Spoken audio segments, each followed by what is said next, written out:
ভারতের এক একটা মসজিদ তারা ভাঙতেছে এখন। এটা এটা এটা একটা লক্ষণ। আস্তে আস্তে ওর মানচিত্র মসজিদের মতোই ভেঙে খান খান হয়ে যাবে ইনশাআল্লাহ। এরা যেমন অখণ্ড ভারত চায়, আমরাও অখণ্ড ভারতই চাই। আমরা চাই অখণ্ড ভারত হবে কালিমা লা ইলাহা ইল্লাল্লাহ মুহাম্মাদুর রাসূলুল্লাহ। আপনারা তো মনে করেন যে ভারত আমাদেরকে ঘিরে রাখছে, তাই না? আসলে ভারতকে আমরা ঘিরে রাখছি। এই দিক থেকে আমরা, এই দিক থেকে চায়না, এখান থেকে নেপাল, এখান থেকে ভুটান, এখান থেকে মায়ানমার, এখান থেকে পাকিস্তান, আর তার চেয়ে বাপ আছে আছে না? ওদের সাথে কেউ পারছে এই পর্যন্ত? ভাইরা নিজেদেরকে গড়ে নিচ্ছে এখন, বোঝাচ্ছে। এমন কথা হচ্ছে, আমরা একটা কাপুরুষতার পরিচয় দিচ্ছি।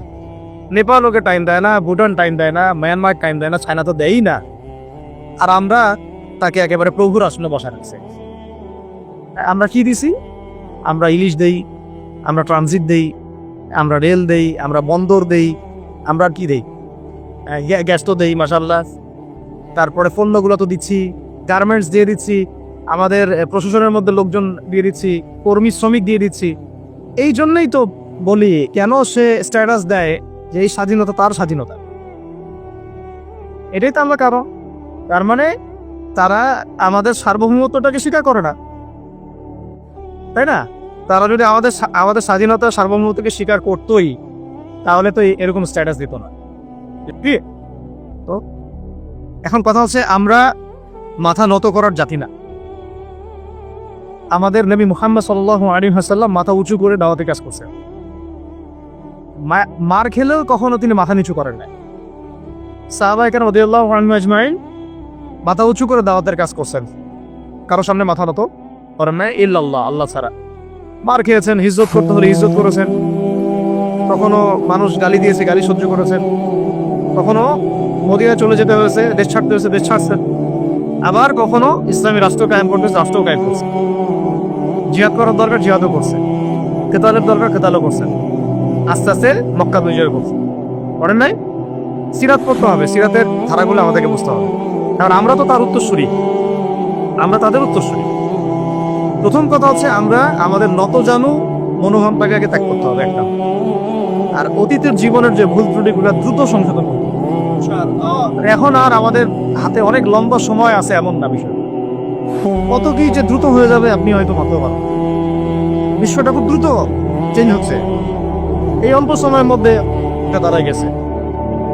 অল্প সময়ের মধ্যে সিরিয়া দেখলেন যে পরিবর্তন হয়ে যাচ্ছে। তারপরে আপনি কয়দিন পরে দেখবেন ইনশাল্লাহ যে এই আপনার স্তর পরিবর্তন হবে ইনশাল্লাহ। তখন এরা আবার কাছে কি বলবে? যোদ্ধা।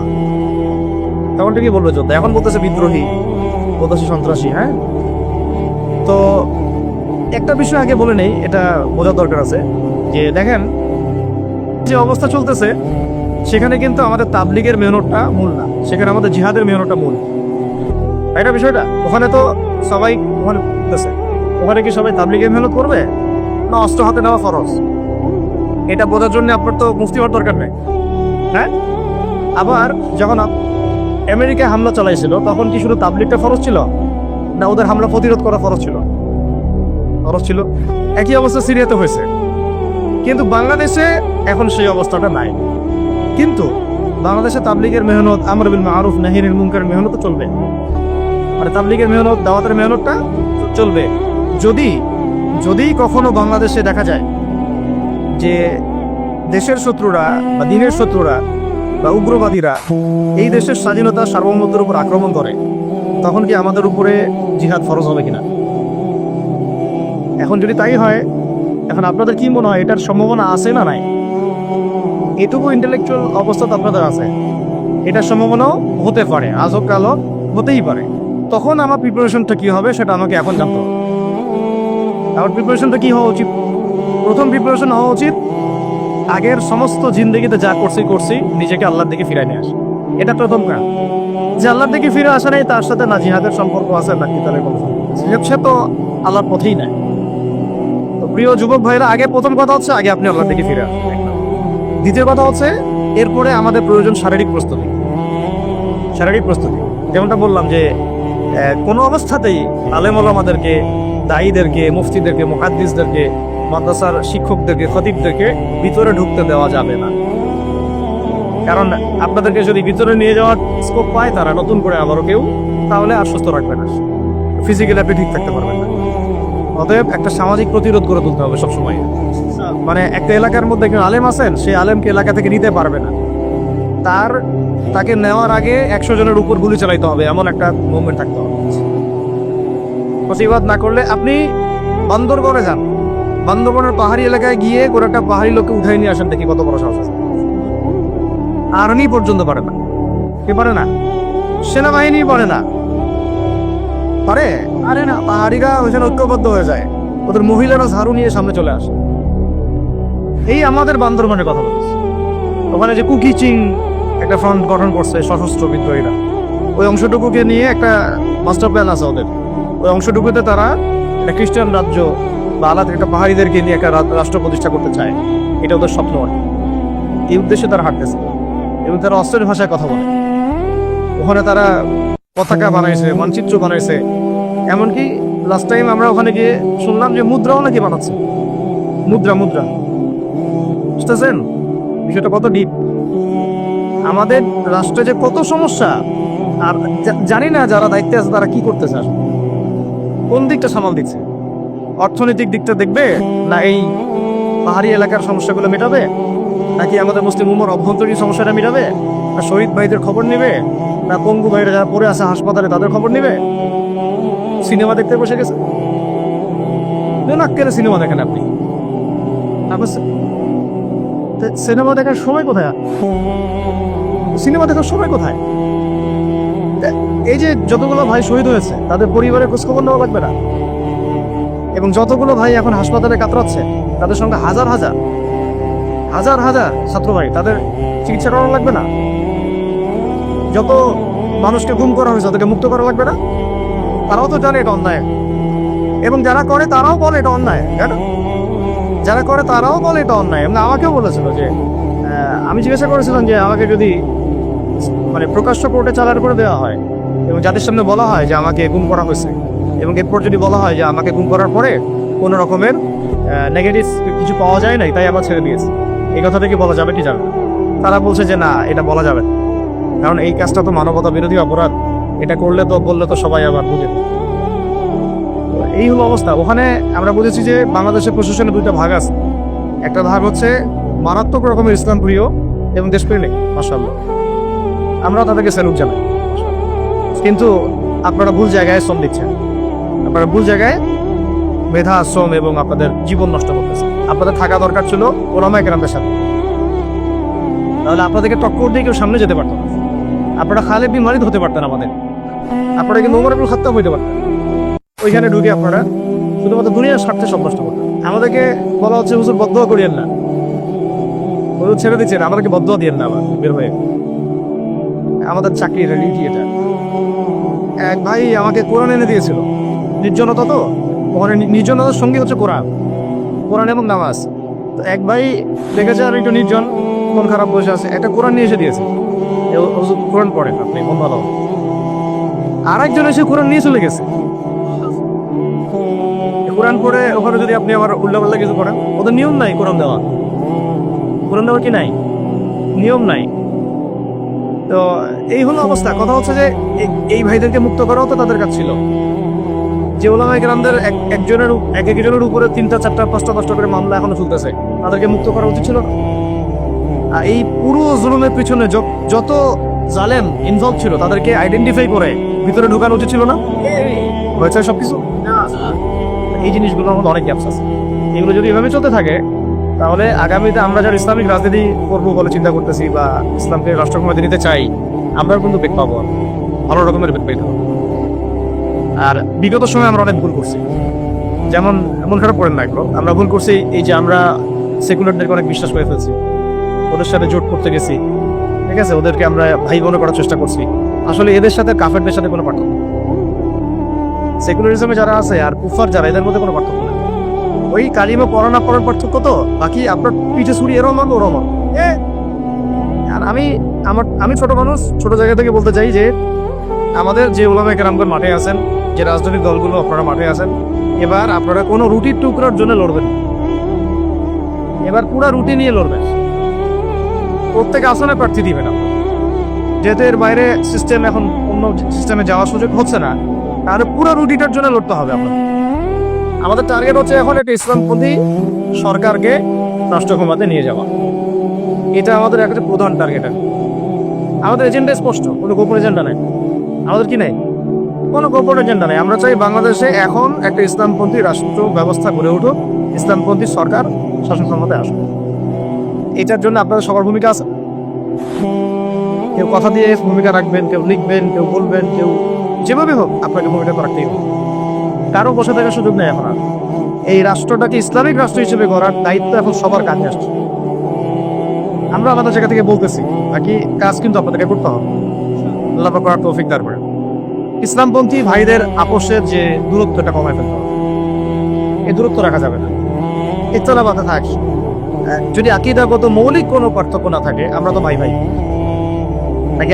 আমাদের চেয়ে কি মানে সেকুলার আমাদের বেশি বড় ভাই? আমাদের চেয়ে কি যে নাস্তিক মুরতাদ আমাদের বড় ভাই?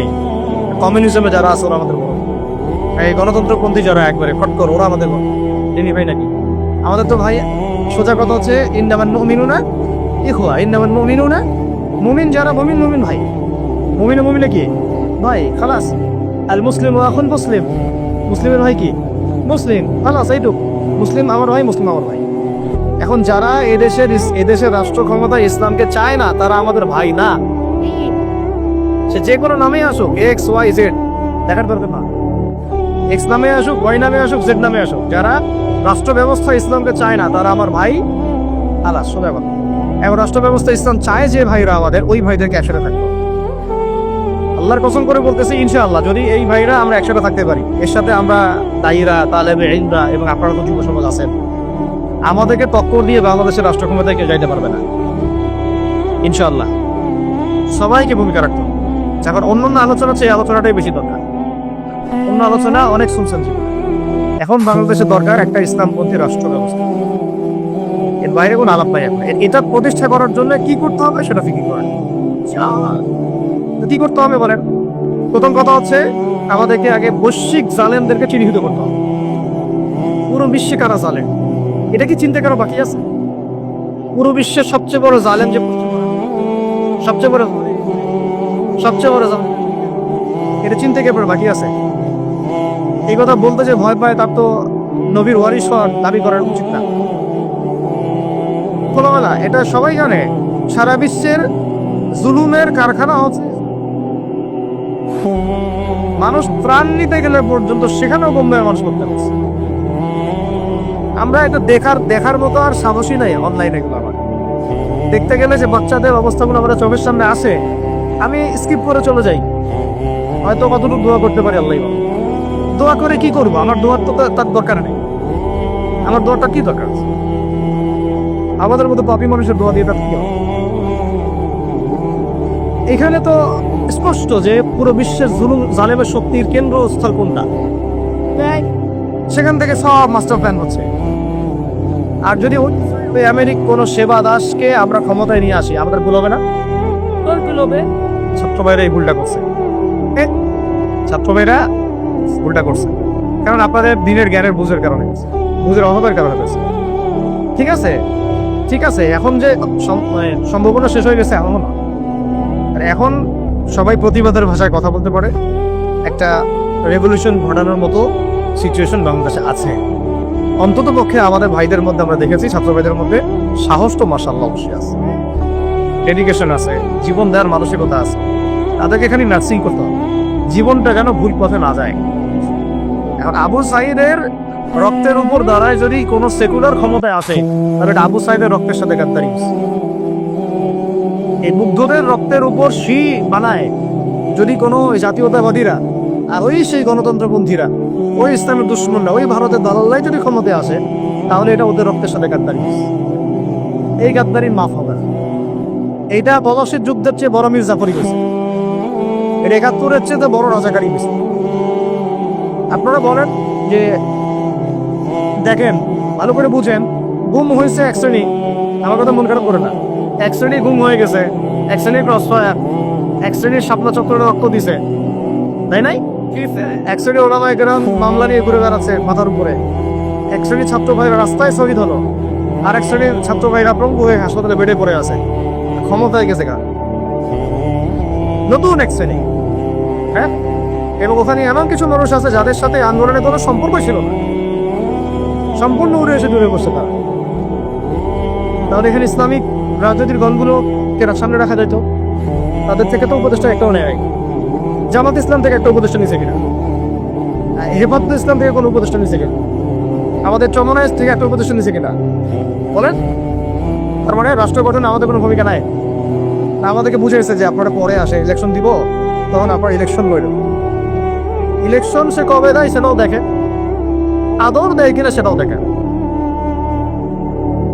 কাকে বিশ্বাস করবেন? বিশ্বাসটা করবেন কাকে? যখন মোস্তফা সরোয়ার ফারুকের মধ্যে একজন উপদেষ্টা হচ্ছে, বিশ্বাসটা আপনি করবেন কি? সারা জীবন মানুষকে পরকীয়া শিখাচ্ছে, তার কোন যোগ্যতায় সে উপদেষ্টা হচ্ছে? আচ্ছা, একটা কাজ করেন, এটা উপদেষ্টা করার জন্য একটা পরীক্ষা নেন না দেখি, বিসিএস এর মতো, দেখেন না এরা পাশ করে কিনা। অথবা আপনি একটা কাজ করেন, ইসলামিক সায়েন্সের পরীক্ষা নেন, দেখেন কোরআন তেলাওয়াত করতে পারে কিনা। কিসের ভিত্তিতে হলো? এই সমস্যাগুলো থেকে গেছে। তারপরেও যা হয়ে গেছে হয়ে গেছে। এখন আমাদের যেটা কথা সেটা হচ্ছে, আমরা তো আর কোনো বিদ্রোহে যেতে চাই না, আমরা যে শান্তিপূর্ণভাবে ইসলাম প্রতিষ্ঠা করতে। কিন্তু প্রয়োজনে যদি তারা মানে আমাদের উপর জুলুমের ভাষা বেছে নেয়, তাহলে আমরা অবশ্যই এবার প্রতিবাদের ভাষা বেছে নেব।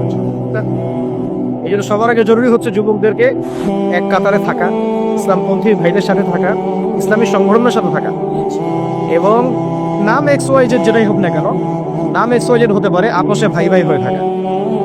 এটাতে যদি ভাই আমরা এবার ভুল করি, আল্লাহর কসম করে বলতেছি, আল্লাহ না করুক, এরপরে যদি মায়ের আসে, আপনি বাঁচবেন না, কেউই না, ইনশাআল্লাহ ওই দিন আসবে না।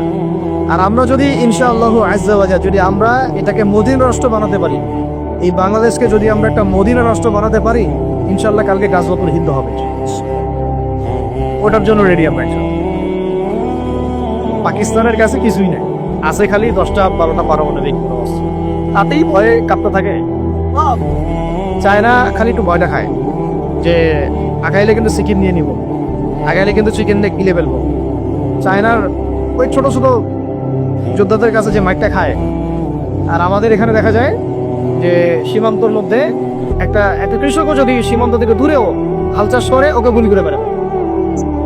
ফেলানি ফেলানির কথা বলেছেন আপনারা, আমাদের বন্যা, এরকম কতগুলো মানুষকে সীমান্ত হত্যা করে মারা হয়েছে।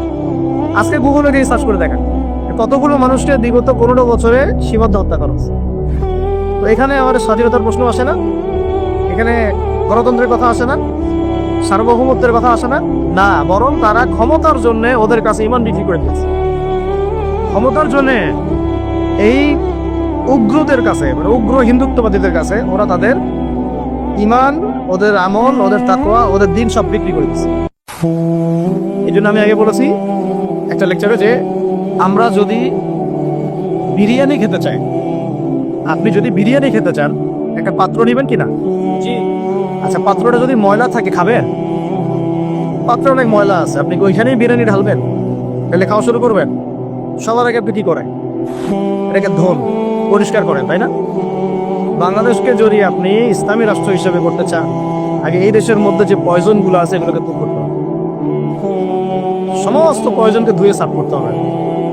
তারপরে যে খেলাফা বা শরিয়া বা ইমারা যেটাই আসো, ইমারা এক জিনিস, খেলাফা আর এক জিনিস। আমি এক কথায় বোঝাচ্ছি ইসলামী রাষ্ট্র ব্যবস্থা, ইসলামী রাষ্ট্র ব্যবস্থা। যদি ইসলামী রাষ্ট্র ব্যবস্থা তারপরে আসে, জমিন সাফ করার পরে, তখন সেটা সাস্টেইন করতে চান। আর যদি ময়লার মধ্যেই ইসলামী রাষ্ট্র কায়েম করতে চান, তখন হবে উদাহরণটা এরকম যে আপনি এই নোংরা ড্রেনের মধ্যে নেমে গায়ে সাবান মাখা শুরু করছেন, হাততে কোনো লাভ হবে, বরং ওই নোংরাই আপনাকে খেয়ে ফেলবে। ঠিক আছে, ডেমোক্রেটিক সিস্টেমের মধ্য দিয়ে যদি আমাদের ভাইরা ক্ষমতা যেতে পারে, যাক না, সমস্যা নেই। এটা কতটুকু জায়েজ না জায়েজ, হালাল হারাম সুন্নাত, এদিকে আমি আছি না। এবং এটা নিশ্চিত তারাও জানে এটা সুন্নাত না, তারাও জানে এটা কি না, সুন্নাত পদ্ধতি না। কারণ রাসূলুল্লাহ সাল্লাল্লাহু আলাইহি ওয়াসাল্লাম দাওয়াতের মধ্য দিয়ে এবং সশস্ত্র যুদ্ধের মধ্য দিয়ে মানে মক্কা বিজয় করেছেন। দাওয়াতের মধ্য দিয়ে তিনি মদিনা রাষ্ট্র কায়েম করেছেন। তারপরে মদিনা রাষ্ট্রকে বেস করে আস্তে আস্তে আরো রাষ্ট্রকে এক্সপেন্ড করেছেন। বদর, উহুদ, খন্দক, খায়বার এগুলো হয়েছে, আস্তে আস্তে মক্কা বিজয় হয়েছে। মূল ছিল আগে মদিনা রাষ্ট্রটা কায়েম করা। তা আমরা যে কোনোভাবেই হোক মদিনা রাষ্ট্রটা আমাদের কায়েম করতে হবে। তারপরে ইনশাআল্লাহ তাআলা দেখবেন, হ্যাঁ, ওই অখণ্ড ভারত আমরাও কায়েম করবো ইনশাআল্লাহ। সংখ্যা দিয়ে কিচ্ছু না, ওদের সংখ্যাকে আমরা ভয় পাই? ওদের সংখ্যাকে ভয় পাওয়ার কিচ্ছু নাই, সংখ্যাকে ভয় পাওয়ার কিচ্ছু নাই। কারণ কোরআন আমার সামনে যে কোরআনটা আছে, এটা দেখে একটু খারাপ লাগলো। কোরআনের যে অবস্থা, এটা খুব মনের কষ্ট দিল। কোরআনটা হবে চকচকা, এটা দেখে বোঝা যাচ্ছে এটা অনেকদিন কেউ পড়ে নাই। আপনাদের বাসার যদি কোরআনের এই হালত হয়, তাহলে আমাদের দ্বারা দিন কায়েম হবে না। আপনার কোরআনের হালত হবে এমন যে কোরআনে এক বিন্দু পরিমাণ কোনো ময়লা নাই, প্রত্যেকদিন আপনার হাতের স্পর্শেই ময়লা দূর হয়, তখন এই কোরআন আপনার পক্ষে কথা বলবে ইনশাআল্লাহ। তো ভাই, কোরআনের কাছে চলে আসেন, আর দেরি করেন না, সময় নাই। আল্লাহ পাক সবাইকে কবুল করেন, আমিন। এই মসজিদগুলোকে কাজে লাগান, এখানে তালিমি বৈঠক চালু করেন প্রত্যেক সপ্তাহে। আমি যদি প্রত্যেক মাসে রংপুরে আসি, প্রত্যেক মাসে সময় দেবেন ইনশাআল্লাহ। এখানে ইমাম ঠিক করেন, খতিব ঠিক করেন, এবং ওই যে টিচার ঠিক করেন, করে আপনারা কোরআন শিক্ষার ব্যাচ চালু করেন, কোরআন তাফসীরের ক্লাস চালু করেন, তারপরে তুলনামূলক আরবি ভাষা শিখেন। মানে এগুলো শিখে নেন তাড়াতাড়ি, সময় নাই এগুলো, আমাদের হাতে সময় কম। এগুলো আজকে থেকে 10 বছর আগেই শেখা উচিত ছিল, তাই না? কিন্তু আমাদের এই সেকুলার শিক্ষা ব্যবস্থা আপনার জীবন থেকে 20 বছর কেড়ে নিছে। 20 বছর পড়াশোনা করার পরে আমি চ্যালেঞ্জ করতেছি যে লাখ লাখ টিচারকেও যদি আপনি কোরআন তেলাওয়াত ধরেন, সহি বলতে পারেন, অথচ তারা জাতির শিক্ষক হয়ে বসে আছে। সেকুলার শিক্ষা ব্যবস্থাটা আমাদের জীবন থেকে পুরা ইসলামের হকটাকে নষ্ট করে ফেলছে। আপনার অধিকার ছিল যে আপনি একজন স্কুলের স্টুডেন্ট, আপনি কোরআন পড়তে পারবেন। আপনি একজন কলেজের স্টুডেন্ট, আপনি কোরআনের তাফসীর করতে পারবেন। আপনি একজন ইউনিভার্সিটি পাস করেছেন, আপনি হাদিসও পড়তে পারবেন, ইবারতও দিতে পারবেন, এরাবও দিতে পারবেন। এটা আপনার হক ছিল, কিন্তু এই হকটা নষ্ট করছে কারা? এই সেকুলার শিক্ষা ব্যবস্থা নষ্ট করে ফেলছে। এখন তো কিছু করার নাই। তো এটাতে আমাদের দোষ কি? আমাদের দোষ হচ্ছে আমরাই তো তাদেরকে ভোট দিয়ে উপরে উঠেছিলাম। আমাদের বাপরা উঠেছে, আমাদের বাবারা উঠেছে, তার বাবার উঠেছে। আমরা তো ওই সময় ইনসাফ করি নাই, ফলে আমাদেরকে ভোগ করতে হয়েছে। আপনি এই প্রসঙ্গে দুটো কথা বলেই ফেলি, নাহলে আমি মানে হকাদা হয় না। একটা মুসলিম ঘরের ছেলে, তার অধিকার নাই প্রাইমারি স্কুলে গিয়ে সে কোরআন শিখবে। আচ্ছা, আমাদের মৌলিক অধিকার কি? খাদ্য, বস্ত্র, বাসস্থান, শিক্ষা, চিকিৎসা, 5টা বলি না? তো কোরআন আমার মৌলিক অধিকার না? মুসলিম পরিবারের সন্তান আমি, কোরআন আমার মৌলিক অধিকার না? তারপর প্রাইমারি স্কুল আপনাকে শিখায় নাই, হাই স্কুল আপনাকে শিখায় নাই, এমনকি কারমাইকেল শিখাইছে আপনাকে, বেগমকে বিশ্ববিদ্যালয়ে শিখাইছে, এরাও শিখায় নাই। এমনকি বিসিএস ক্যাডার হচ্ছেন কোরআন ছাড়াই, ডক্টর হচ্ছেন কোরআন ছাড়াই, ইঞ্জিনিয়ার হচ্ছেন কোরআন ছাড়াই। এমনকি শিক্ষা কমিশন গঠন হচ্ছে, ওই কমিশনের লোকদেরও কোরআনের জ্ঞান নাই। টকশোতে এসে আবার ঠিকই পড়ার করে, কোরআনে পড়তেও পারে না, টকশোতে এসে পড়ার করে। এই তো বিগত 10 বছর তো টকশোর বছর ছিল, খালি টকশো। দেখেন না, আলোচনা একটা ন্যারেটিভ তৈরি করা হচ্ছিল। ইসলাম নিয়ে যারাই কথা বলবে, এরাই জঙ্গি, এরাই মৌলবাদী, এরাই সন্ত্রাসী। কিভাবে মানুষের ব্রেইন ওয়াশ করা হয়েছে! আমি আসলে অবাক হয়ে গেছি এই ঘটনাতে, জুলাইয়ের ঘটনায়, যে যুব সমাজকে ধ্বংস করার জন্য তারা 20 বছর ঠেলে দিছে, ওই যুব সমাজই তাদেরকে পিটাই বের করছে। আল্লাহ পাকের কি পরিকল্পনা! আপনাদেরকে ধ্বংস করার জন্য 20 বছর ধরে তারা সিলেবাস কারিকুলাম করছে। আপনাদেরকে শরৎচন্দ্র পড়াইছে, বঙ্কিমচন্দ্র পড়াইছে, হুমায়ুন আহমেদ পড়াইছে, হুমায়ুন আজাদ পড়াইছে, হ্যাঁ, শেক্সপিয়ার পড়াইছে, আর কত কি পড়াইছে। কোরআন পড়তে দেয় নাই, নামাজের স্বাধীনতা দেয় নাই, পর্দার স্বাধীনতা দেয় নাই। আমাদের বোন পর্দা করে পরীক্ষা দিতে গেছে, মেকআপ খুলে ফেলা হয়েছে, কি করে নাই। কিন্তু ওই ছাত্র জনতার হাতেই পিটানি রেখে দিয়েছে। আল্লাহ পাকের দেখছেন কি একটা মিরাকেল, আল্লাহ পাকের কি মানে কুদরত, কারিশমা। ঠিক কিরকম হয়েছে জানেন? ঘটনাটা হয়েছে এরকম যে ফেরাউনের ঘরেই মূসা আলাইহিস সালামকে আল্লাহ পাক বড় করছে। মাশাআল্লাহ। তো আপনাদেরকে ধ্বংস করার জন্যই কিন্তু এই পলিসিগুলো অ্যাপ্লাই করা হয়েছে। এখন আল্লাহ পাকের রহমতে আপনারা বিপদে যান নাই, আলহামদুলিল্লাহ। এখন যেটা আল্লাহ পাক বোঝার তৌফিক দিচ্ছেন, দেখেন আপনারা কোরআন শিখতে পারতেন, এখানে পারেন নাই। শিক্ষা কমিশনের মধ্যে কোরআন নাই। শুধু তাই না, দেখেন 360 জন এমপি মন্ত্রীকে আপনি বসায় দেন, 360 জন এমপি মন্ত্রীকে বসায় তাদের সবাইকে শুধু কিচ্ছু না, আমি বলবো খালি সূরা ফাতিহা তিলাওয়াত করতে পারলে শুধু মমতাজ পড়তে পারে নাকি? কারণ তার তো বুখারী মুসলিম সিয়াসিটা পড়া ছিল, তো হয়তো সে পড়তে পারে, পারলে তো ভালো, খারাপ কিছু না। আচ্ছা, সিয়াসি তো বাকি কেউ কিন্তু পড়া। আর বেশি দিয়ে অল্প না, ঠিক আছে, শেষ করতেছি। তো এখন প্রিয় ভাইরা, এখন কথা অনেক হয়ে গেছে। মূল কথা হচ্ছে যে আমাদেরকে এখন একটা নতুন উদ্দেশ্য নিয়ে, টার্গেট নিয়ে, একটা মিশন নিয়ে আগামীকাল থেকে পথ চলতে হবে ইনশাআল্লাহ। প্রথম গন্তব্যটা কি? আমরা বাংলাদেশকে একটা মদিনা রাষ্ট্র কায়েম করতে চাই। সেটা যদি করতেই হয় তাহলে আমাকে কার আদলে করতে হবে, কার সুন্নতে করতে হবে? নবী মুহাম্মদ সাল্লাল্লাহু আলাইহি ওয়াসাল্লামের তরিকায়। এবং তার তরিকার প্রথম কাজটাই হচ্ছে আগে ইলম শিখতে হবে। কি শিখতে হবে? এই মসজিদগুলোকে কাজে লাগান, মাদ্রাসাগুলোকে কাজে লাগান। এবং 2 নম্বর হচ্ছে ইলম একা একা শেখা যাবে না। ইলম একা একা শেখা যাবে না। 20 বছর তো আপনি একা পড়াশোনা করেন নাই, প্রতিষ্ঠান ছিল, ওস্তাদ ছিল, তাই না? টিচার ছিল, আপনার একাডেমিক কারিকুলাম ছিল। ঠিক ওইরকমই দিনের ইলমও একা একা শেখা যাবে না, ওস্তাদ লাগবে। এবং আলহামদুলিল্লাহ আমাদের বাংলাদেশে ওস্তাদদের অভাব নাই, আলহামদুলিল্লাহ। প্রত্যেক জেলায় জেলায় উপজেলায় সব জায়গাতেই মুহাক্কিক বরেণ্য আলেমগণ আছেন, আলহামদুলিল্লাহ। আর আপনি খুঁজে বের করবেন কে মুহাক্কিক আলেম। আমি কিছু মানে তাদের বৈশিষ্ট্য বলতে পারি যে তারা নিজেকে জাহির করেন না, বিনয়ী হন, অহংকারী হন না। তারা এত বেশি আইওয়াজ শোডাউন এত পছন্দ করেন না, নিজেকে আড়াল করার চেষ্টা করেন, হক কথা বলতে তারা ভয় করেন না। এবং তারা অনেক গভীর জ্ঞানের অধিকারী হওয়া সত্ত্বেও অনেক বেশি বিনয়ী হন না। এগুলো দেখে আপনি চিনবেন, ঠিক আছে? আমাদের সালাফরা তো বলতেন যে মুহাক্কিক মানুষকে পাবেন 2 জায়গায়, এক হচ্ছে মাটির তলে, আরেকটা হচ্ছে জেলখানায়, ঠিক আছে? তো যাই হোক, এখন অনেক বরেণ্য উলামায়ে কেরাম আমাদের সমাজে আছেন। তাদের যে কারোর সাথে অন্তত একজনের সাথে নিসবত রাখেন, অন্তত একজনের সাথে নিসবত রাখেন, ঠিক আছে? তো এটা আমাদের সৌভাগ্য, আলহামদুলিল্লাহ, যে বাংলাদেশে বহু মাদ্রাসা, বহু কওমি মাদ্রাসা, আলিয়া মাদ্রাসা, অনেক ধরনের মাদ্রাসা আছে। কিছু সংকীর্ণতা বা কিছু সমস্যা আমাদের মধ্যে থাকতে পারে, এটা যে কোনো জায়গায় থাকতে পারে, কিন্তু আলহামদুলিল্লাহ এই খেদমতটুকু আছে বলেই এখন পর্যন্ত দ্বীন ইসলামকে তারা মিটাইতে পারে নাই। তো ইলম শিখবো 1 নাম্বার। 2 নাম্বার হচ্ছে ইলম মুহাক্কিক কোন আলেমের সোহবতে শিখবো, একা একা শিখবো না। 3 নাম্বার হচ্ছে যা শিখবো আমলে নিয়ে আসতে হবে। কি বললাম? যা শিখবো আমলে নিয়ে চলে আসতে হবে, ফেলে রাখা যাবে না। আল্লাহ আমাকেও তৌফিক দেন, আপনাদের সবাইকে তৌফিক দান করেন। 4 নাম্বার সময় কাজে লাগাইতে হবে, সময় কাজে লাগাইতে হবে। কোনো অবস্থাতেই আর হেলায় ফেলায় সময় নষ্ট করবো না। আমিও করবো না ইনশাল্লাহ, আপনারা করবেন না ইনশাল্লাহ। 5 নাম্বার হচ্ছে নিজের প্রতিভাকে খুঁজে বের করবেন। সবাইকে আল্লাহ কিছু না কিছু প্রতিভা দিচ্ছে, প্রতিভা খুঁজে বের করে ইসলামের জন্য কাজে লাগাবে। 6 নাম্বার হচ্ছে যাদের রিজিক হালাল তাদের তো আলহামদুলিল্লাহ কোনো সমস্যা নেই। যাদের হারাম রিজিক আজকে ছাড়তে হবে। কোনো সুদের সাথে সম্পৃক্ত থাকা যাবে না, কোনো ঘুষ, কোনো দুর্নীতি, কোনো মাপে কম দেওয়া, কোনো হারামে আমি খাবো না, কোনো হারামের কাছে যাব না।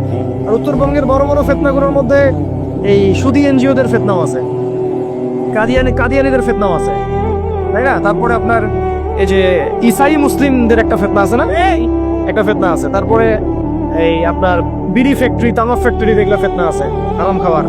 আবার নতুন করে ইসকনের ফেতনাও উত্তরবঙ্গে দেখা যাচ্ছে। তো এই ফেতনাগুলোকে চিহ্নিত করে আপনাকে বেঁচে থাকতে হবে এবং রিজিকটাকে হালাল করে ফেলতে হবে, ঠিক আছে? এর পাশাপাশি হচ্ছে 6 নম্বর বলবো যে পরিবারগুলো গড়ে তুলতে হবে। প্রত্যেকটা পরিবার হবে একটা দুর্গ। মানে আমার পরিবার হচ্ছে আমার একটা ইসলামিক রাষ্ট্রের মতো। এই পরিবারের মধ্যে অন-ইসলামিক কোনো কাজ চলে না। পরিবারের মালিককে আমি না, আমি। এখানে কি রাষ্ট্র আমাকে হস্তক্ষেপ করতে পারবে? আমার পরিবার আমার কন্ট্রোলে চলবে, একদম ইসলামিক অনুশাসন অনুযায়ী চলবে, ডানে বামে নড়তে পারবে না। এভাবে আপনাকে শক্ত থাকতে হবে। 7 নম্বর হচ্ছে এখন থেকে তাবলীগের কাজ সবাইকে করতে হবে। কতটুকু করবেন? যতটুকু আপনি জানেন, যতটুকু আপনি জানেন। যেটা জানেন না ওটা নিয়ে কথা বলার দরকার নেই। আর সমাজে কিছু ইখতিলাফি মাসালাগুলো আছে যেগুলোকে নিয়ে কিছু মানে মোটা বুদ্ধির মানুষেরা আর কি মসজিদগুলো ভাগ করে ফেলে, ঠিক আছে? এই পাল্লায় পড়া যাবে না। ইখতিলাফি মাসালাগুলো সাহাবীদের যুগ থেকেই ছিল, এগুলো নিয়ে মতবিরোধের সুযোগ নাই। এটা তার কাছে এই মাসালাটা অথেন্টিক মনে হয়, সে আমল করতেছে, করুন। আমার কাছে এই ফিকহের আলোকে এটা বেশি অথেন্টিক মনে হয়, আমি এটা আমল করতেছি। এগুলো নিয়ে কোনো রকমের আর দ্বন্দ্বে যাবেন না। বরং আমরা এখন ঐক্যবদ্ধ হবো কিসের ভিত্তিতে? আমরা ঐক্যবদ্ধ হবো আকীদা, আমল এবং মানহাজের ভিত্তিতে।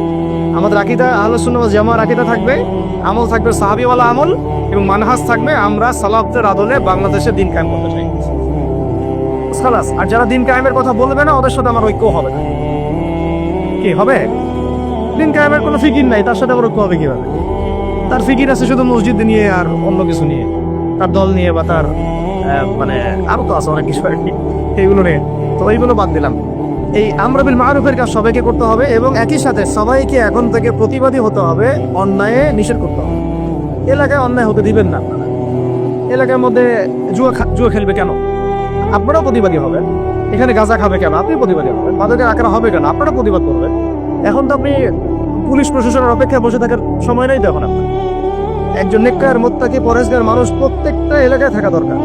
আপনাদের মধ্যে একটা জামা বা কমিউনিটি থাকা দরকার, মানে একটা অ্যাসোসিয়েশন থাকা দরকার যারা ওই এলাকাকে সংস্কারের কাজ করবে চান, অথবা বৃহত্তর সংগঠন যেগুলো আছে বাংলাদেশে তাদের অঙ্গ সংগঠন হিসেবে আপনারা কাজ করতে পারেন। আল্লাহ পাক তৌফিক দান করেন। আর একটা চেইন অফ কমান্ড গড়ে তুলতে হবে দেশব্যাপী। এটা আমরা অলরেডি আছে, এবং নতুন করেও যদি কেউ চায় যে আমি কিছু অ্যাসোসিয়েশন করব যেটা আমরা মারুফের কাজ করবে, নেহিল মুনকারের কাজ করবে, তাহলে এটাও করতে পারে ইনশাআল্লাহ। আর এর সাথে আমি বলবো যে আমাদের জান, মাল, সময়, শ্রম, কয়টা কথা বললাম?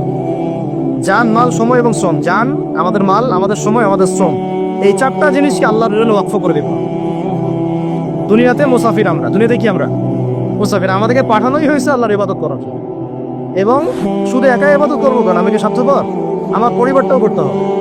এবং শুধু পরিবার কেন করবো? আমার সমাজটাও করতে হবে, আমার রাষ্ট্রটাকেও করতে হবে। কারণ রাষ্ট্রীয় কাঠামোতে ইসলাম না থাকলে আমি সমাজ চেঞ্জ করতে পারবো না। সহজ কথা, সব কথা কিন্তু ওই গোড়া থেকে ঠিকতেছে। কারণ রাষ্ট্র ব্যবস্থা যদি ইসলাম না যায়, রাজনীতির মধ্যে ইসলাম যদি না যায়, এবং একটা ইসলামিক শরিয়া ভিত্তিক বা ইমারা ভিত্তিক রাষ্ট্র যদি কায়েম না হয়, এই শব্দগুলো হয়তো তারা বোঝে না, মানে ইসলামিক একটা রাষ্ট্র ব্যবস্থার কাঠামো যদি না থাকে, তাহলে আপনি ব্যাংকিং সিস্টেমকে সংস্কার করতে পারবেন, সুদের মধ্যে সংস্কার আনতে পারবেন, শুধু এনজিওর বিরুদ্ধে আপনি কোনো পদক্ষেপ নিতে পারবেন না, আপনি সমাজের এই যে ফাসাদ, নোংরামি, এগুলো বন্ধ করতে পারবেন না, আপনি এই যে কাদিয়ানি মতবাদের বিরুদ্ধে কিছু করতে পারবেন না, ওদের অর্থনৈতিক ডানা আপনি কাটতে পারবেন না, ওদের পলিটিক্যাল সাপোর্ট আপনারা কাটতে পারবেন না। তারপরে ওই জায়গায় ইসলাম না গেলে এই সাংস্কৃতিক আগ্রাসনগুলো কাটাতে পারবেন না।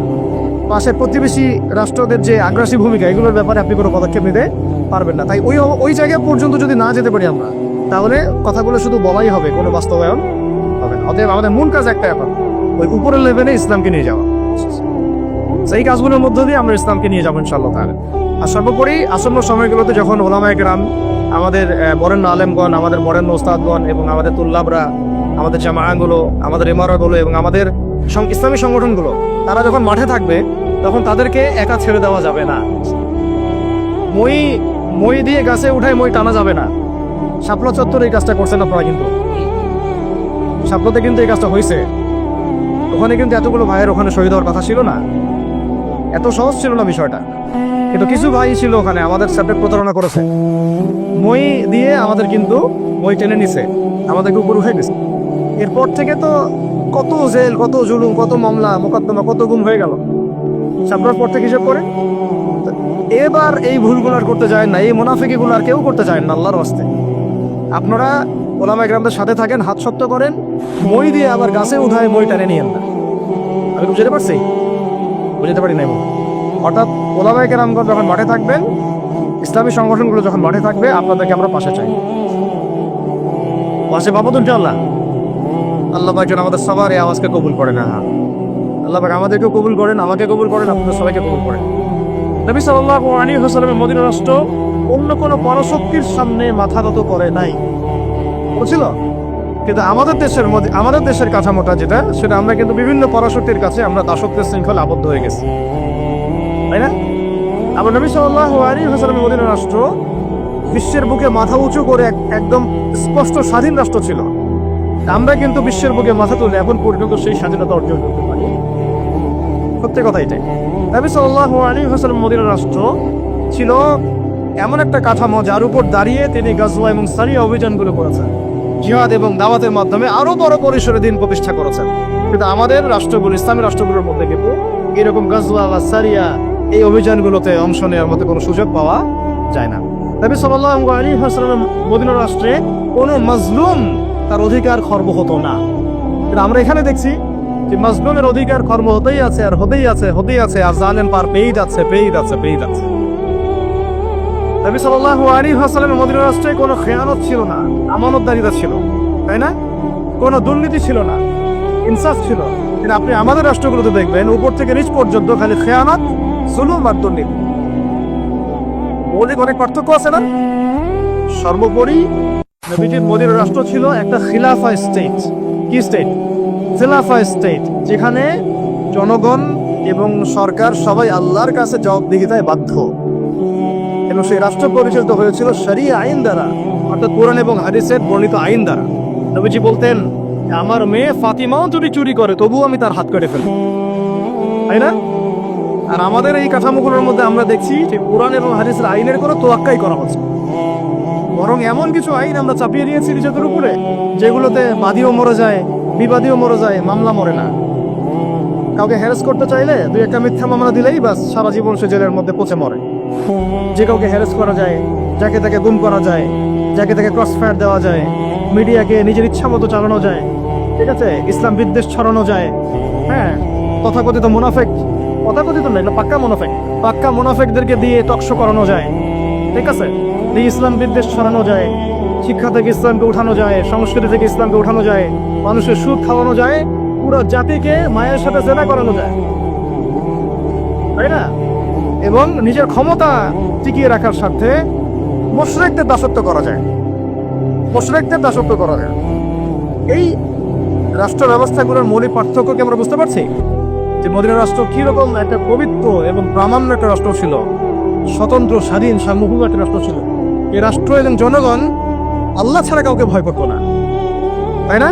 এবং সেই রাষ্ট্রটাকে ভিত্তি করে নবী সাল্লাল্লাহু আলাইহি ওয়াসাল্লাম দাওয়াত এবং জিহাদের মধ্য দিয়ে আস্তে আস্তে রাষ্ট্রের আয়তন বাড়িয়েছেন, জনসংখ্যা বেড়েছে, ইসলাম প্রসারিত হয়েছে।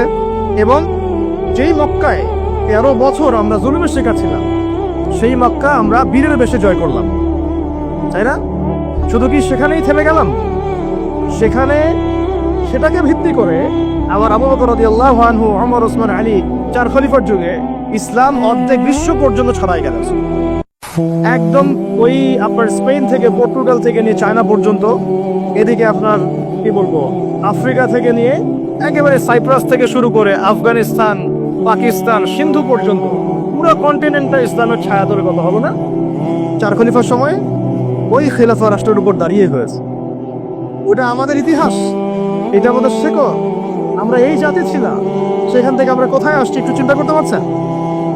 পুরো রাষ্ট্র ব্যবস্থার মধ্যে দুর্নীতি, অনিয়ম, জুলুম, খেয়ানত, মানে মাজলুমের অধিকার খর্ব করা, হ্যাঁ, আইনের সুশাসন নিশ্চিত না হওয়া, একেবারে জোরজার মুল্লুকতার, জ্ঞানীদেরকে মূল্যায়ন না করা, মূর্খদের রায় নিয়ে রাষ্ট্র পরিচালনা করা, হ্যাঁ, এবং আল্লাহ বিরোধী আইনগুলোকে হালাল করে নেওয়া, আল্লাহর হালালকে হারাম করে নেওয়া, আল্লাহর হারামকে হালাল করে ফেলা, হ্যাঁ, তাগুতি বিধান চাপিয়ে দেওয়া, ইসলামকে সংকুচিত করা, ইসলাম বিদ্বেষ ছড়ানো। কি করি নাই আমরা? মূল কথা হচ্ছে আমরা ইসলামটাকে শুধু ব্যক্তি জীবনে ওই ইহুদি খ্রিস্টানদের মতো, ওরা যেমন গির্জায় প্যাগোডায় ধর্মকে সংকুচিত করেছে, ওই রকম আমরাও চেয়েছি যে ইসলামকে মসজিদের মধ্যে ঢুকায় তালা মেরে রেখে দেব, বাইরে ইসলামকে আমরা আসতে দিব না, তাই না? এটার বাস্তব রূপরেখা আমরা দেখেছি এই সেকুলার রাষ্ট্রগুলো। এখন যদি আমরা এগুলো থেকে কোনো শিক্ষা নিয়েই থাকি, তাহলে আমাদের আগে জানা উচিত যে ইসলামী রাষ্ট্র ব্যবস্থায় সুবিধা কি, অসুবিধাগুলো কি, এবং এখানে আমাদের ভূমিকাটা কি, নাকি আমরা আসলে চাই এভাবেই চলতে থাক। আসলে সিদ্ধান্তে আসে নাকি আপনারাই বলেন তো, আসলে এভাবেই চলতে থাকছি? দেখেন, এভাবে যদি চলতে থাকে, আমি আপনাদেরকে গ্যারান্টি দিচ্ছি, আল্লাহ না করুক যদি এইভাবে চলতে থাকে, তাহলে ব্যক্তি জীবনেও আপনি ইবাদত করার স্বাধীনতা হারাবেন।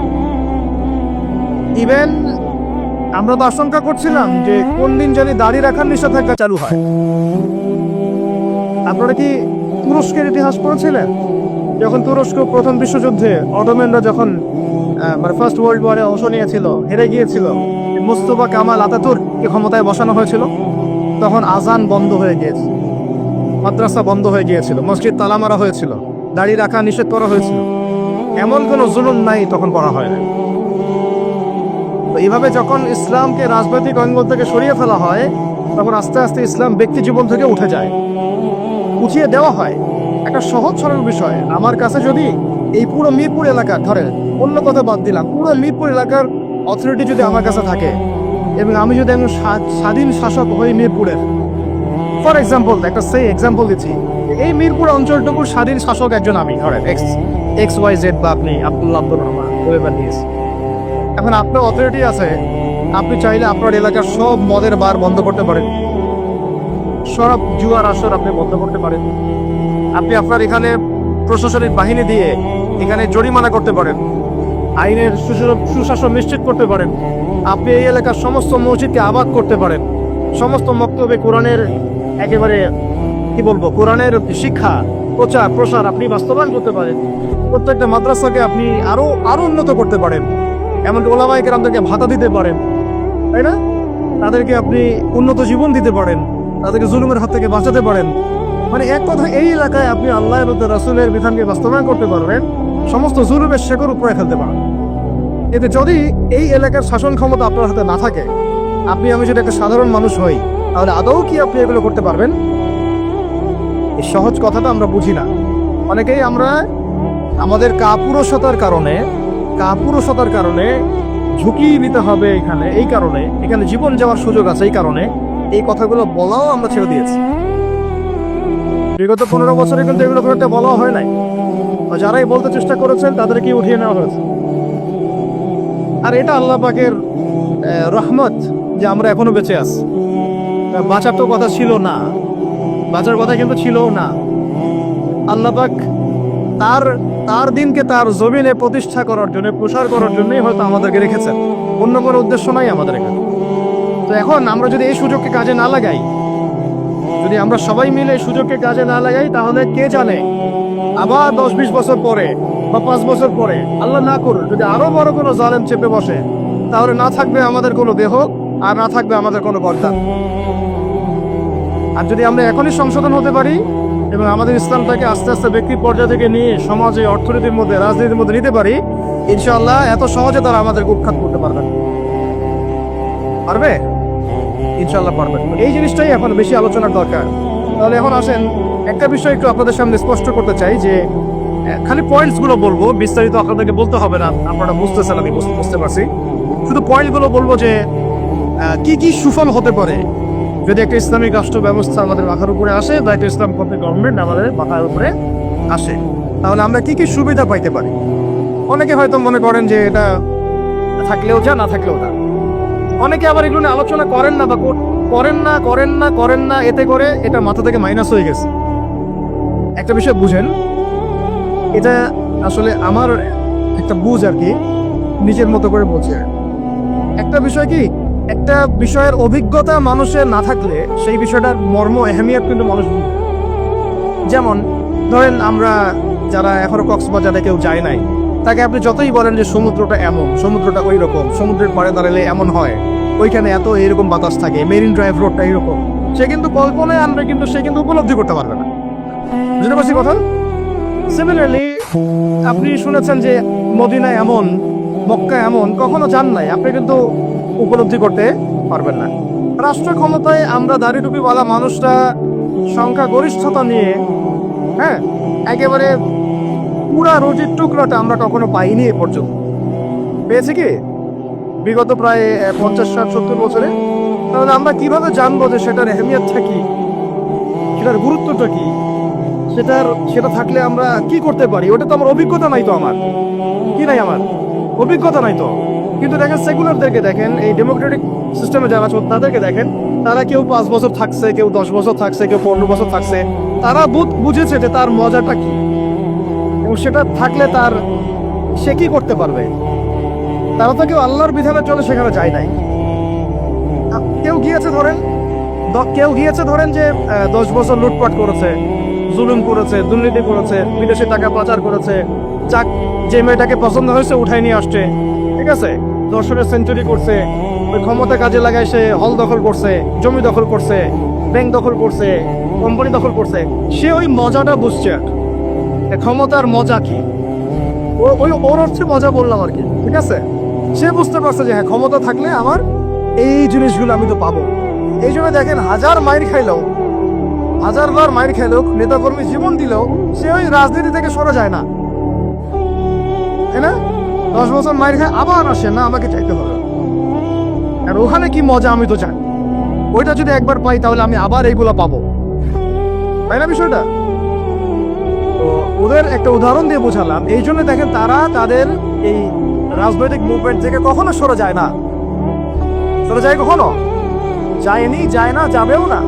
কারণ তারা ওর অভিজ্ঞতা অর্জন করেছে, তারা ওই মজাটা বুঝেছে কিন্তু আমরা কখনো ওখানে গিয়ে আল্লাহর বিধান কি কায়েম করতে পেরেছি? আমরা তো ওখানে গিয়ে ন্যায় বিচার, ইনসাফ, হ্যাঁ, তারপরে আপনার আল্লাহর বিধান, শরিয়া আইন, তারপরে হুদুদ, কিসাস, এই যে বিষয়গুলো আমরা তো বাস্তবায়ন করতে পারি নাই। আমাদের ওই অভিজ্ঞতাটা নাই, তো এই কারণে আমাদের মধ্যে থেকে আলোচনা উঠে গেছে আস্তে আস্তে, খুব কম, লিমিটেড। কিন্তু আমরা যদি একবার ওখানে যেতে পারি তখন দেখবেন আপনারাও বা আমরা ওইটা ছাড়তে চাবো না, কারণ আমরা জানি ওখানে গেলে ইসলামকে কত বড় পরিসরে কায়েম করা যাবে ইনশাআল্লাহ, তাই না? আমরা ইসলামিক সেন্সে বলছি, আমরা ওখানে গেলে বুঝতে পারবো আমরা কত বড় পরিসরে ইসলামের খেদমত করতে পারবো ইনশাআল্লাহ। যেহেতু আমরা যেতে পারি নাই, তাই আমাদের মধ্যে ওই অভিজ্ঞতাটা কিন্তু এখন এই কারণে আলোচনাগুলোর দরকার, যে ওখানে গেলে কি পেতে পারেন বা সুফলটা কি পেতে পারে, আর না গেলে কি কুফলগুলো হচ্ছে। শুধু পয়েন্টগুলো বলবো। 1 নাম্বার, যদি একটা ইসলামিক সরকার আমাদের মাথার উপরে আসে এবং একটা ইসলামপন্থী রাষ্ট্র আমরা সামনে কায়েম করতে পারি, সামনে বলতে হতে পারে 5 বছর পরে, 10 বছর পরে, যদি কায়েম করতে পারি ইনশাআল্লাহ, তাহলে সর্বপ্রথম আমরা পুরো দেশে সালাত কায়েম করতে পারবো। সালাত কায়েম করতে পারবো, কায়েম। আমরা এখন নামাজ পড়ি, তাই না? নামাজ কায়েম করি ব্যক্তি জীবনে, পারিবারিক জীবনে, কিন্তু আমরা জাতিগতভাবে কিন্তু নামাজ কায়েম করতে পারি না। আপনি তো চার্জ করতে পারছেন না। আমাদের মুরব্বী ওলামায়েরা অনেকে এখানে আছেন যে কয়েক বছর আগেই মদিনায় যারা নামাজ পড়তো না, দোকান খোলা থাকতো না আমাদের সময়, তাদেরকে ধরে নিয়ে যাইতো না, গারামা দিত, জরিমানা, অনেকে তো পিটাইতো, জেলও দিত, অনেকে ওই মরুভূমিতে গিয়ে রেখে দিয়ে আসতো। এটা একটা শাস্তি। মানে নামাজ যদি রাষ্ট্র চায় তাহলে জনগণকে পড়াতে পারে, রাষ্ট্র যদি চায় জনগণকে মাস্ক পরাইতে পারে না, ও রাষ্ট্র যদি চায় তাহলে জনগণকে নামাজও পড়াইতে পারবে ইনশাআল্লাহ।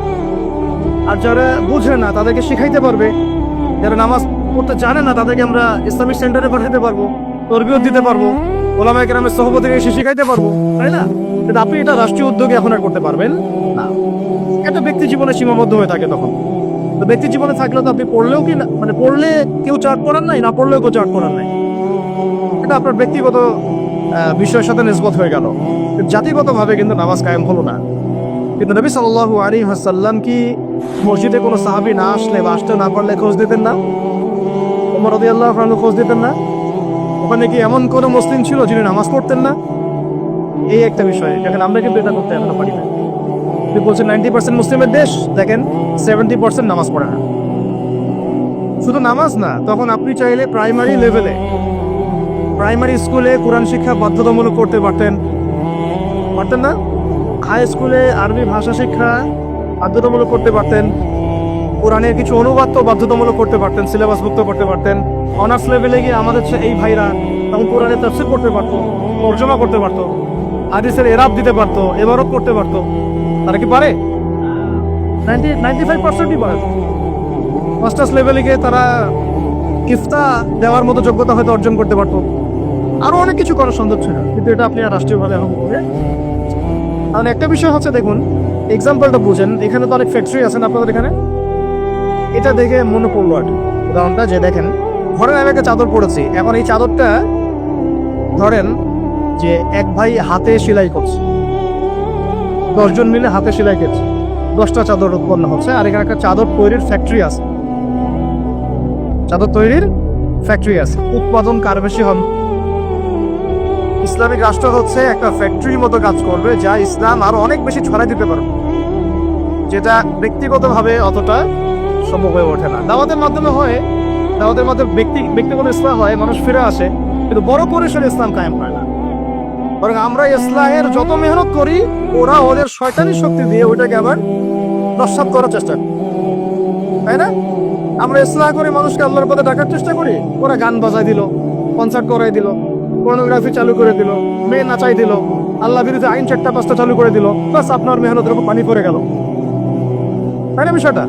অথচ যদি আমরা একটা ইসলামিক স্টেটের দিকে যেতে পারতাম, ইসলামিক রাষ্ট্র ব্যবস্থার দিকে, তাহলে ওই ক্ষমতা আমাদের হাতে থাকতো যে তারা উপরের লেভেল থেকে ইসলাম বিরোধী কোনো শক্তিকে মানে আমাদের উপর চাপিয়ে দিতে পারতেন।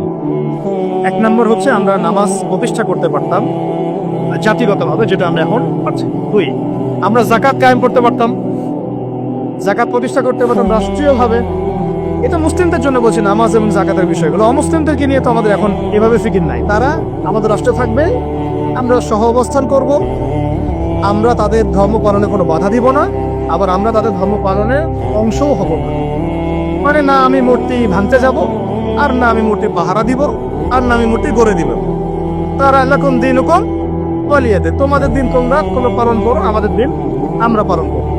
এবং তোমরা আমাদেরকে জিজিয়া দিবা। কি দিবা? এই জিজিয়া কেন দিতে হবে? কারণ এই জিজিয়ার বিনিময়ে আমরা তাদের জান, মাল, সম্পদ, সন্তান সবকিছু নিরাপত্তার দায়িত্ব নিই, যেটা মদিনা রাষ্ট্রে ছিল। এটাকে বলা হয় যে তারা ইসলামিক রাষ্ট্রের মধ্যে আমাদের জিম্মায় থাকে, আমাদের জিম্মায় থাকে। জিম্মা শব্দ তো এরা বোঝে না, এরা মনে করে জিম্মা মানে মনে হয় জিম্মি। হ্যাঁ, তাই না? বলে না যে জিম্মি করে ফেলছে। জিম্মি মানে তো একজনকে অন্যায়ভাবে আটকে রাখা, এটা কি জিম্মি? এই দেখেন আরবির যে কত অবস্থা খারাপ আমাদের দেশে। জিম্মি আর জিম্মা এটা কি এক হইল? জিম্মি হচ্ছে কি কাউকে অন্যায়ভাবে আটকে রাখা, আর জিম্মা মানে আপনার জান আমার জান, আপনার মাল আমার মাল, আপনার সন্তান আমার সন্তান, আপনার পরিবার আমার পরিবার। আপনি আমাকে জিজিয়া দিবেন, আপনার পুরো জান, মাল, ইজ্জত, পরিবারের দায়িত্ব আমাদের। কেউ আপনাদের দিকে বাঁকা চোখে তাকাই দেবেন। যদি তাকাইতে আসে কোনো মুসলমানও যদি আপনার উপর জুলুম করতে আসে, আমরাও মুসলমানের হাত কেটে ফেলে দেব। যখন আপনার উপর জুলুম হবে, তো যদি আপনি মাজলুম হন আর মুসলিম জালেম হয়, তাহলে আমরা তার বিরুদ্ধে ব্যবস্থা নেব। এটা হচ্ছে জিম্মাদারি। এরা দেখলাম যে এতটুকু বোঝে না। আমাদের একটা স্ট্যাটাস নিয়ে দেখলাম ভারতীয় একটা মিডিয়া এইসব অপপ্রচার চালাইছে। উনি বলছে যে অমুসলিমদেরকে জিম্মায় নিয়ে চলে আসবে। আরে ভাই, জিম্মা তো ভালো শব্দ। জিম্মা এত বড় শব্দ যে মানে আমার সন্তান যদি আপনার বিরুদ্ধে অন্যায় করে, আমি আমার নিজের হাতে সন্তানকে শাস্তি দিব। এটা হলো জিম্মা। যাই হোক, এটা তারা বুঝে না। এটা তাদের জন্য না, এই সালাত এবং যাকাতের বিষয়টা তাদের জন্য না, মুসলিমদের জন্য। অমুসলিমদের জন্য এটা নয়। আমরা তাদেরকে দাওয়াত দিব। কি করবো? তাদেরকে দাওয়াত দিব। যাকাত প্রতিষ্ঠা করা সম্ভব কিভাবে? আমরা রাষ্ট্রীয়ভাবে আমাদের যাদের নেশাব পরিমাণ সম্পদ হয়েছে একেবারে তালিকাভুক্ত করে, সুমারি করে, একটা প্রশাসনের বাহিনীকে লাগিয়ে দিয়ে এটাকে আমরা মানে উত্তোলন করতে পারি কিনা? নবী সাল্লাল্লাহু আলাইহি ওয়াসাল্লাম করেছিলেন কিনা? আবু বকর সিদ্দিক, ইবনুল খাত্তাব বিন আফফান, ওসমান বিন আফফান, আলী ইবনে আবি তালেব তারা করেন নাই? তখন কি এই যাকাতের অর্থগুলো গরিব মানুষের কাছে সমানভাবে বন্টন করা হয় নাই? যাকাতের 8টা খাতে। এবং তখন কি সমাজের মধ্যে গরিব মানুষের সংখ্যা বেশি ছিল না কম? একজনও খুঁজে পাওয়া যায় তো? আল্লাহি, এখনো যদি আমরা যাকাত ভিত্তিক অর্থ ব্যবস্থা চালু করতে পারতাম, তাহলে আমাদের সমাজেও কোনো পরিবর্তন না। আপনাদের যত ওই কমিউনিজমের মতবাদ আছে, আর এই পুঁজিবাদ আছে, আর এই সমাজতন্ত্র আছে, হ্যাঁ, আর এই যে আরো যত মতবাদগুলো আছে, ওয়ার্ল্ড ব্যাংকের, IMF এর, হ্যাঁ, ফেডারেল রিজার্ভ ব্যাংকের, এই সমস্ত মতবাদগুলো ফেল করছে। মানবতার কল্যাণে তারা কিছুই করতে পারে না। মানবতার কল্যাণে প্র্যাকটিক্যালি কাজ করে দেখিয়েছেন নবী মুহাম্মদ সাল্লাল্লাহু আলাইহি ওয়াসাল্লাম কিভাবে ইসলামী এবং যাকাত ভিত্তিক অর্থ ব্যবস্থার মধ্য দিয়ে সমাজের দরিদ্র মানুষের হক আদায় করতে হয়, এটা তিনি দেখিয়ে দিয়েছেন। আপনারা সেটা কিছুই করতে পারেন। খালি এসব গদবাধা আমাদেরকে ইকোনমিক্সের বই পড়াইছে। ইকোনমিক্সের কি করছে? বই পড়াইছে। আর ইকোনমিক্সের পড়া এত জরুরি এই যুগে, ইসলামিক ইকোনমিক্স না হলে যে আমাদেরকে কিভাবে যারা সুদখোর বানাচ্ছে আপনি চিন্তা করতে পারেন। সাম্য তো কায়েম করতে পারেনি নাই, ইনসাফ তো করতে পারেনি নাই, বরং মানুষকে খাইয়েছেন রিবা, সুদ, ঘুষকে জায়েজ করছেন, দুর্নীতি হয়েছে, টাকার মান কমানো বাড়ানো নিয়ে ইনফ্লেশন করেছেন, গরিবের রক্ত চুষে খাইছেন। হ্যাঁ, একটা অংশ দিন দিন ধনী হয়েছেন, বাকি অংশকে গরিব বানাইছেন। মানুষের রক্তচোষা, শ্রমিকদের রক্তচোষা, গরিবদের রক্তচোষা অর্থনীতি দিয়েছেন মানুষকে। এবং এর ফলে মানে বৈশ্বিক জুলুম আপনারা প্রতিষ্ঠা করেছেন এই অর্থনীতি সিস্টেমের মধ্যে। এইটা নিয়ে কথা বলতে গেলে আমার 1 ঘন্টা সময় লাগবে, এটা আমি অন্য একদিন বলবো ইনশাআল্লাহ। শুধু এই টপিকের উপর কথা বলবো ইনশাআল্লাহ, যে বর্তমান অর্থ ব্যবস্থা ধোঁকাবাজি।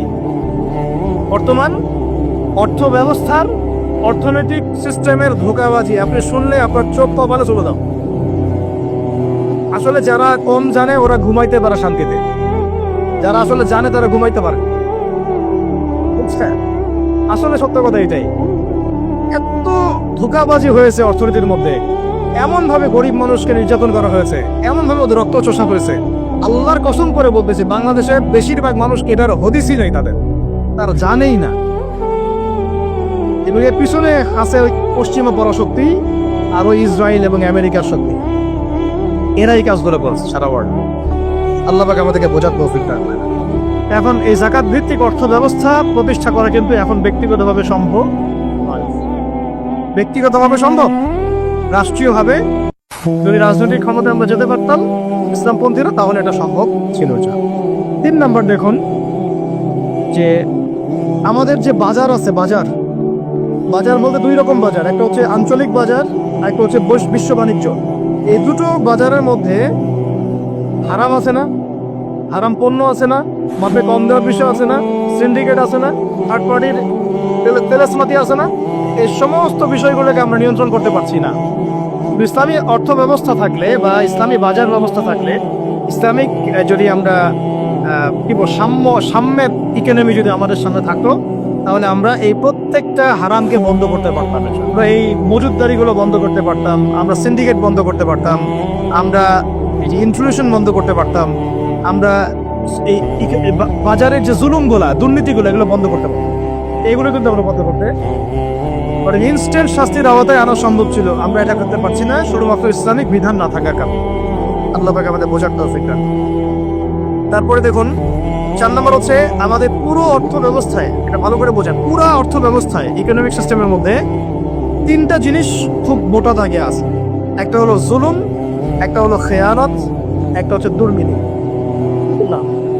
জুলুম, খেয়ানত, দুর্নীতি, এই 3টা আমরা দূর করতে পারি নাই আমাদের অর্থ ব্যবস্থা থেকে।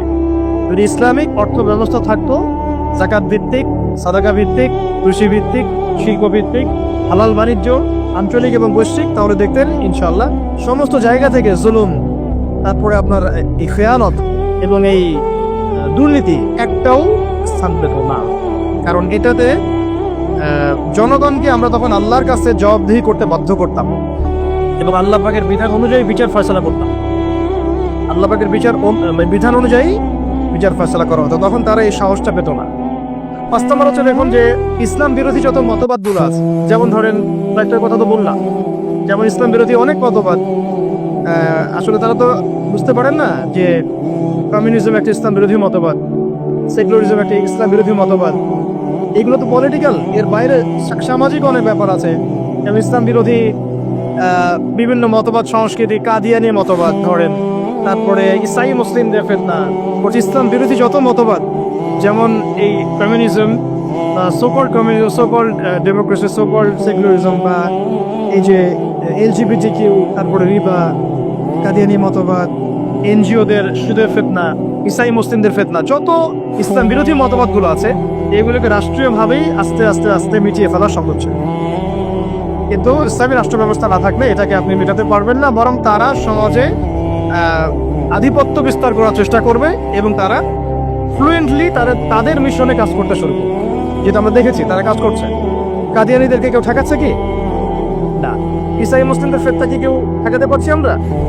আমরা হয়তো দাওয়াত দিতে পারছি, বুঝাতে পারছি, ওদের এলেমের এগেনস্টে আমরা আমাদের এলেম জাহির করতে পারছি, মুনাজারা হচ্ছে, কিন্তু ওদের উপর কোনো কঠোর ব্যবস্থা কিন্তু আমরা গ্রহণ করতে পারছি না। ওটা ব্যক্তিগতভাবে সম্ভব হচ্ছে না, কিন্তু রাষ্ট্র থাকলে আমরা পারতাম, রাষ্ট্র থাকলে আমরা পারতাম। বইয়ের মধ্যে নিয়ে আসতেছে, রাস্তায় মানববন্ধন করছে, অধিকার চাচ্ছে, আইন পাস করতে বলছে, সুদ তো আগেই হালাল করে ফেলছে তারা, মদের লাইসেন্স তো এগুলো আগেই দেওয়া হয়েছে, পতিতালয়ের লাইসেন্স আগেই দেওয়া হয়েছে। আর ইসাই মুসলিমরা কাজ করতেছে, শুধু এনজিওরা কাজ করতেছে, খাদিয়ানিরা কাজ করতেছে। আমরা কি এগুলোর একটাও পুরো থেকে কেটে ফেলতে পারছি? আচ্ছা, এটা আমরা পারতাম যদি আমাদের কাছে ইসলামী শাসন ব্যবস্থা বা ইসলামী একটা ইমারা বা একটা খেলাফা রাষ্ট্র থাকতো। এই জিনিসগুলো আমাদেরকে বুঝতে হবে। আল্লাহ পাক বোঝার তৌফিক দান।